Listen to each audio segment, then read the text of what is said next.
video games are undoubtedly an art form, alright? That hasn't been up for debate since like the release of fucking Eco and the PlayStation 2 in 2001. Unless you're going by Wikipedia standards, which says that the first video game to be considered art was Tempest on the Atari in 1981. Yeah, Rembrandt would be real proud of this one. Maybe they meant to say it was the first game to be considered on par with something your child might have made in their elementary school art class, but it doesn't matter because we're not talking about this game and its macaroni art looking ass. We're talking about something way less important. Why late night gaming is important to me. Yeah, I know. We're really scraping the bottom of the barrel here. The channel's on its final legs. And as you might have noticed, I don't sound like my usual self. I sound like I'm scared of talking too loud and waking my parents up, and that's because I'm scared of talking too loud and waking my parents up. I've gone full method on this video. I'm recording this in my childhood bedroom at like 3 a.m. after staying up for 48 hours straight. What can I say? I'm like the Daniel Day-Lewis of gaming. Just call me DDLG. But back to what we were talking about before. What's incredible about art in general, from cinematic art to deviant art, is that your relationship with it is entirely dependent on your experience with the piece and the world around you at that time. Like how songs like Wake Me Up When September Ends or Tears in Heaven might hit a little harder if you just lost a loved one, or how Baby Geniuses might be funny if you're an actual baby. Jesus fucking Christ. With video games, it's the where and the when that can make a game significantly more impactful and memorable, and for me, it's always the games I play late at night that have the strongest effect on me.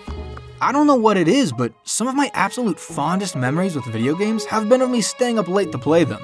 It might have something to do with how there's this weird sense of calm or like peacefulness that comes at night where everything feels right in the world, and when you add a cozy blanket, some friends on the lowest quality mics you've ever heard, and the soft glow of a laptop or a TV, the world just feels perfect.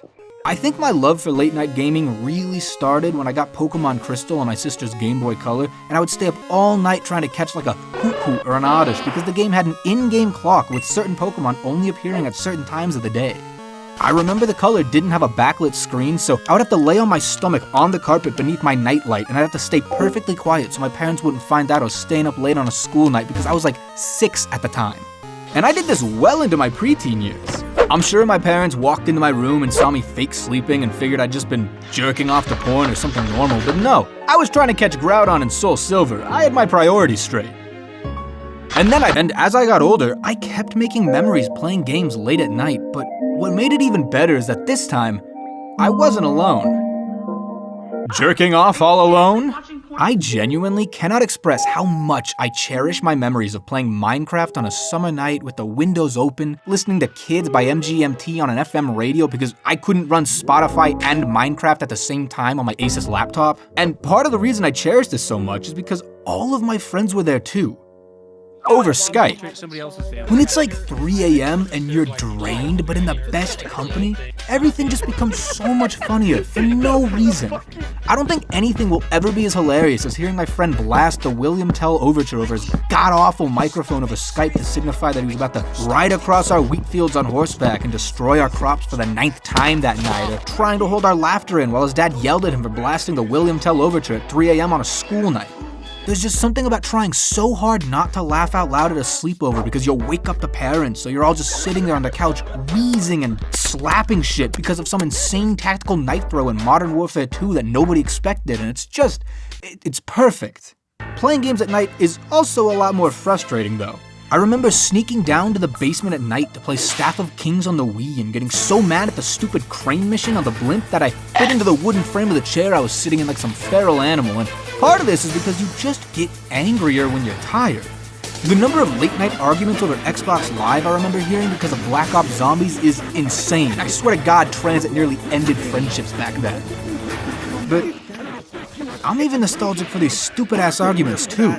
I'm nostalgic for fighting with my friends over whether or not Bigfoot existed in RDR Online while we all walked around tall trees looking for him, or yelling at my friends because they kept executing my donkey like a political dissident and forcing me to follow them around on foot, or just sitting in silence playing Starbound because we were just so tired that we didn't have anything else to say until someone finally said, "I think I'm gonna call it a night, boys," and logged off, and then never got back on.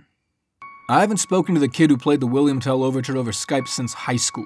It's been years since I reached out to my friend from the Modern Warfare 2 sleepover, and I couldn't tell you the last time I had to pretend like I wasn't pulling an all-nighter to play games. Years have passed since the nights where I played these games, and my life has changed with it.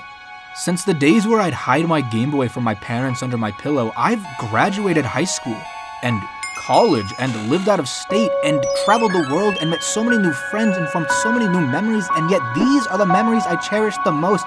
And it's so fucking stupid because, like, it's video games. It's just playing video games at night, and yet these are still my fondest memories. And I'm still making them too.